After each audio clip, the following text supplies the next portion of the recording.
내 이름은 이주인식이오. 원망을 벗어나 자신의 욕망을 채우기 위해 타인을 욕보이는 짐승을 처리하는 고문 소믈리에다. 이러한 사명을 지닌 탓일까? 어서 오십시오. 거기 앉으시죠. 네, 고마워요. 씻을 수 없는 분노를 지닌 사람들이 내 사무소를 찾아오곤 한다. 눈앞에 앉은 젊은 여성 또한 그들 중 한 명이다. 제 딸을 고통스럽게 죽인 범인이 끔찍한 최후를 맞게 해주십시오. 그 눈동자 깊은 곳에 새까맣게 타오르는 증오의 불길이 그녀의 분노를 대신 말해주고 있었다. 의뢰인의 이름은 카지다. 1년 반 전까지만 해도 그녀에겐 딸이 한 명 있었다.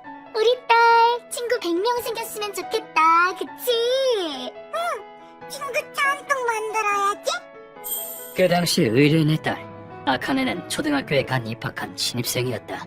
일찍이 남편의 병으로 잃은 의뢰인에게 있어 딸 아카네는 살아갈 희망이었다.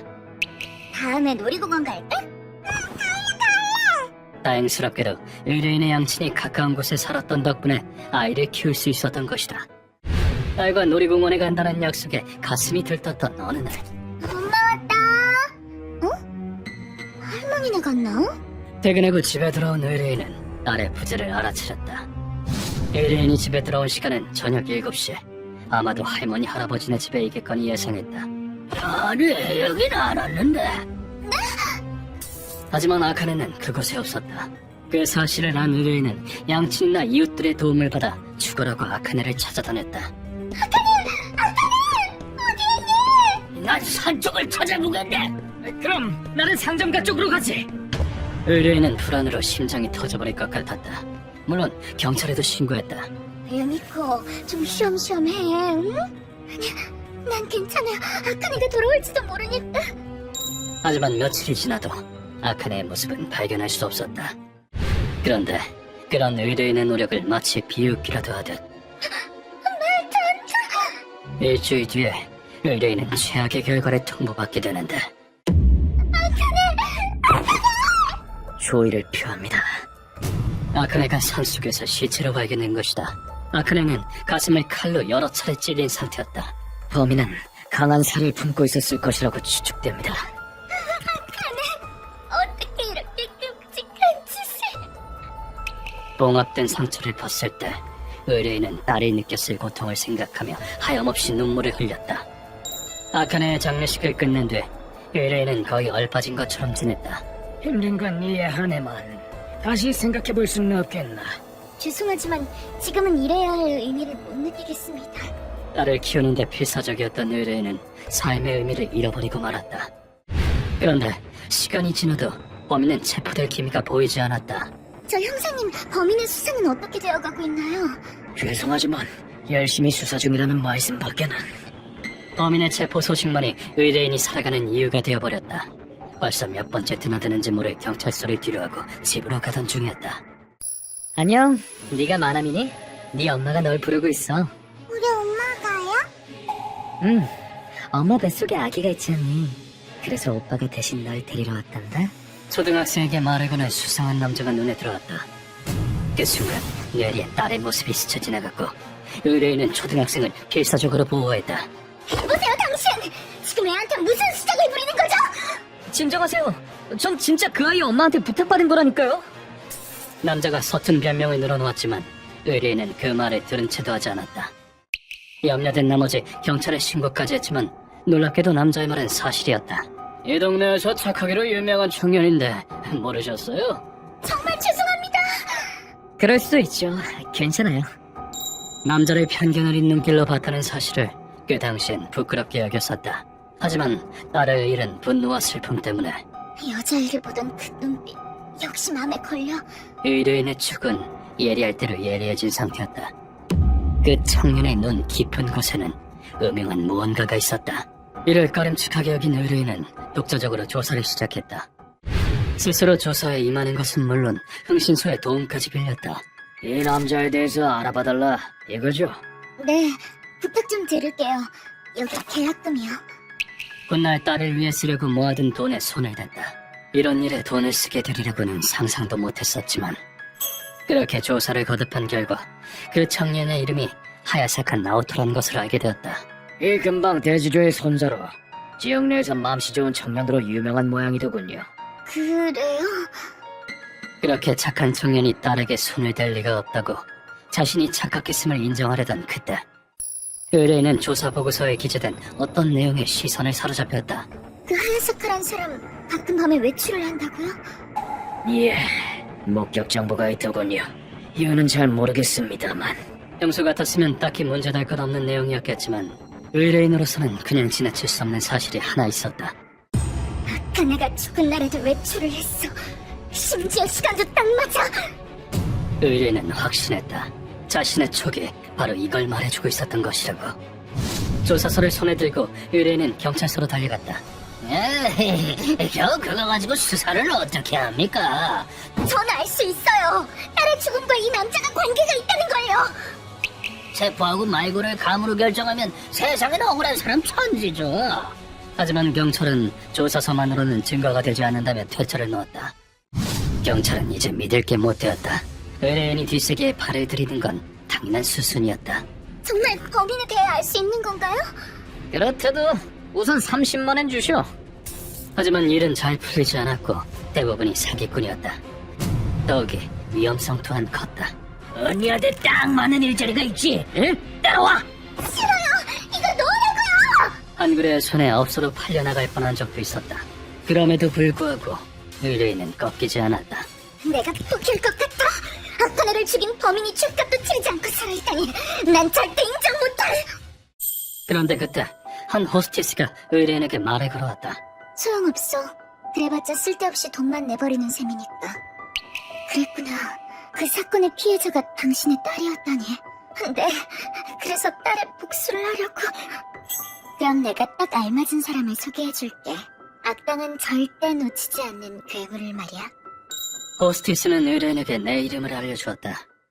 사정은 알았지만 이대로 의뢰를 받아들이기에는 부족한 것이 있었다.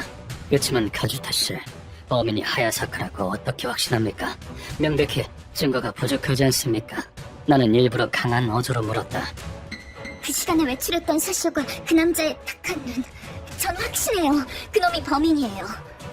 나는 이 얼굴을 잘 안다. 진실을 꿰뚫어본 유족의 얼굴이다. 모든 설명을 마친 뒤 의뢰는 의자에서 일어나더니 내 앞에 바짝 엎드리고 머리를 조아렸다. 이렇게 부탁드립니다. 딸을 죽인 범인을, 그놈을 지옥에 떨어뜨려 주십시오. 카지타 씨. 그리고는 절실한 목소리로 내게 애원했다. 그때 의뢰인이 악기 같은 표정으로 외쳤다. 아카네는 내 모든 것이자 남편이 남겨준 소중한 보물이었어요. 우리 애가 얼마나 컸는지 남편한테 얘기해주는 게 내 행복이었다고요. 소중한 내 딸을 잔인하게 죽인 그 자식을 난 절대 용서 못해요. 그것은 자식을 잃은 어머니의 원통함이었다. 범인을 향한 타오르는 분노였다. 내 대답은 물론 정해져 있었다. 알겠습니다. 당신의 원한은 범인에게 반드시 전하겠습니다. 저는 딸이랑 쭉 함께 살고 싶었어요. 이와 같은 자의 목소리를 듣는 것이 고문 소믈리의 사명이니까. 어떤 이유에서든 힘없는 어린아이를 살해한 놈에게 살 가치란 없다. 어떻게 죄를 잘 숨기고 있는 모양이지만 바로 나 이주인의 눈은 피할 수 없을 것이다. 진상은 언젠가 밝혀지기 마련. 그때가 되면 그놈은 지옥을 보게 될 것이다. 그러나 우리가 하는 일이 살인인 만큼 찐인 확실히 확인해야 한다. 타이밍 한번 기가 막히게 찾아왔네. 마침 나도 그 건을 조사하던 참이었거든. 누구한테 의뢰라도 받았나 보자. 그건 아니고 의뢰가 올 것 같아서 미리 조사 중이었어. 과연 인류정보상답게 철두철미했다. 피해자의 모친은 하야세크란 남자가 범인이라고 확신하던다. 그 남자가 정말 범인인가? 와, 빙고. 척으로 알아맞히다니 대단한데? 자식에 대한 사랑이 그걸 가능케 한 거겠지. 그렇기에 그 어머니의 마음을 거둬야 하는 것이고. 하야사크는 이상성욕자였다. 여태껏 유괴당한 아이는 4명이었다. 안녕, 네가 남이니? 네 어머니가 크게 다치셨어. 정말요? 응, 오빠랑 엄마 보러 가자. 놈의 수법은 악랄했다. 아이 엄마가 다쳤다고 거짓말을 해 표적을 동요시켜서 자신을 따라오게끔 했다. 그리고 지주인 부모가 소유한 별장에 아이를 데려간 뒤 본색을 드러냈다. 엄마 어딨어요? 엄마. 엄마는 없어. 멍청한 아이구나. 널 도와줄 사람은 아무도 없단다. 아이를 무참히 살해한 뒤 시신을 별장 부진에 매장했다. 하야사카는 아카네도 다른 희생자들과 마찬가지로 시신을 은폐할 생각이었지만 안 돼. 사람이 오고 있어. 재수도 없이 하필이면 오늘 별장을 쓸 건 뭐란? 아카네가 살해된 날에 누가 급한 용무로 별장을 쓰는 바람에 하야사카는 부득이하게 산속에 시신을 유기했다. 고다이와 헤어진 뒤 범인의 신병을 확보하고자 준비하던 중 고다이? 내 핸드폰이 울렸다. 하야사카의 감시역한테 연락이 왔어. 방금 아이가 또 한 명 유괴당했대. 지금 이 순간 하야사카가 또 죄를 저질렀다는 게 아닌가. 우리는 하야사카가 있다는 곳으로 신속히 달려갔다. 선생님, 저기 보세요. 아니, 저건... 하야사카의 별장으로 가던 중 여자아이를 아는 청년의 모습이 눈에 들어왔다. 상황으로 보건대 청년이 하야사카로부터 여자아이를 보호한 듯했다. 쿠레바시 씨. 당신은 루카씨! 쿠레바야시라면 예전에 보고서에서 본 적이 있다. 이 청년이 그 말로만 듣던 정의의 사나이인 모양이다. 아이는 무사한가? 필요하다면 구급차를 부르지. 이 오빠가 도와줘서 괜찮아요. 그렇다는데요? 뭐지 이 위약함은? 이 사람 보통 얘기가 아니다. 불가쿠 대체의 호적수라고도 했던 것 같다. 쿠레바야시가 하야사카의 범행을 목격한 건 순전히 우연이었다고 한다. 자, 엄마한테 가자. 우리 엄마 진짜 많이 다쳤어요? 뭐야 저놈, 어쩐지 수상한데.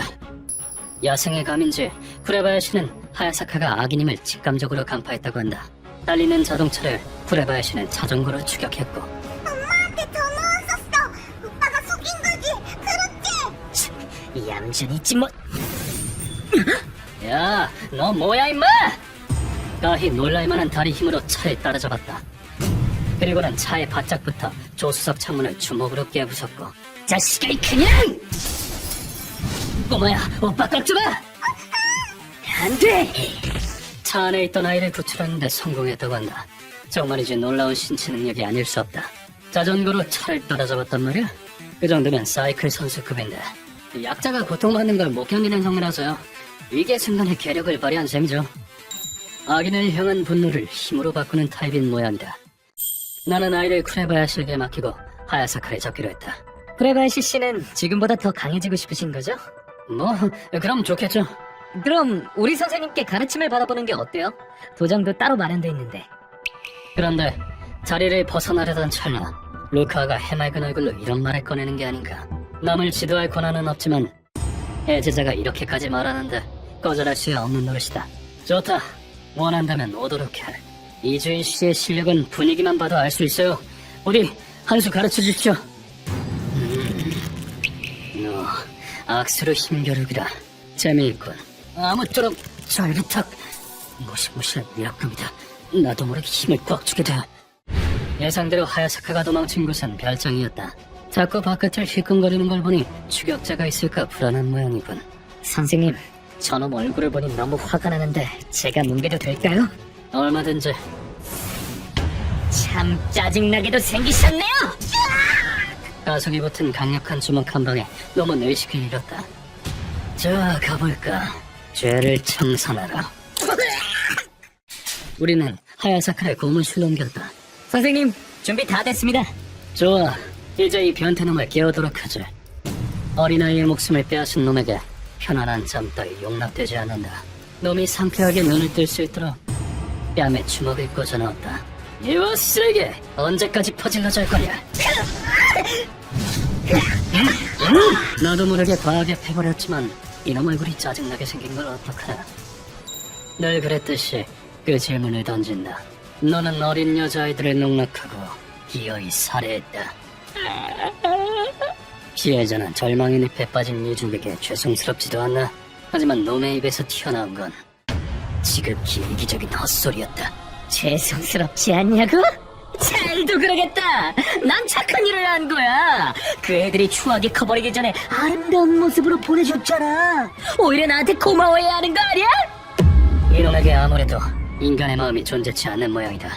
이런 놈에게 반성을 촉구하는 건 무의미한 짓이다. 함부로 짓거리지 마라. 추잡한 욕망에 사로잡힌 쓰레기 같으니. 루카, 시작한다. 알겠습니다, 선생님. 내 목소리에 루카오가 금속으로 된 봉을 건넸다. 나는 봉을 하야사카의 엉덩이에 있는 힘껏 찔러 넣었다. 몸이 강제로 꿰뚫리는 고통, 너도 한번 느껴봐라. 뿌리 끝까지 박아넣음과 동시에 하야사카가 절규했다. 그러나 아직 끝이 아니다. 그럼 이어서 스위치 온! 루카가 스위치를 누르자 전열로 말뚝이 뜨거워지면서 살타는 냄새가 풍기기 시작했다. 이윽고 충분히 열을 받은 말뚝은 형상기와 가끔의 특성에 의해 놈의 몸 안에서 본래의 형태로 되돌아갔다. 더 길고 두꺼우며 겉에 가시가 돋아난 마치 도깨비 방망이 같은 형태다. 이건 예전에 순물을 이용해 행했던 고문을 내 나름대로 개량한 것이다. 고대 그리스에서는 간음죄를 저지른 죄인에게 이 형벌을 내렸지. 너한텐 아주 딱 맞는 고문이지.